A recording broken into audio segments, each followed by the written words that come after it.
અમે ભવનાથમાં એક જગ્યાએ જમણવારમાં બેઠા હતા ને, તે સોનીના પરિવારનો પ્રસંગ હતો. એટલે ગામડાને હોય ને ઘરાકેના, એટલે ધંધુસરના 2-3 ભાઈઓ મારી પાસે બેઠેલા. એમાં એક જણો ઘડીએ આવીને બાપાને કે બાપા કઢી. બાપા કાંઈ બોલે નહીં. પાછો બાપુ કઢી. બાપા મોઢું બગાડે પણ બોલે નહીં. ત્રીજી વાર બાપા કઢી, તો કીધું ઓની કોરથી કઢી લઈને આની કોર આવ્યો એટલે મરી ગયો, સમજી લેજો. પગ ભાંગી નાખી તારા કોટની. આ કઢી હારતી નહીં, ધક્કા ખાધા છે.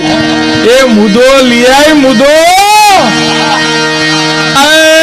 મુદો લિયાય. કાંજી ફૂટા હેલ માં આવ્યા, બોલો.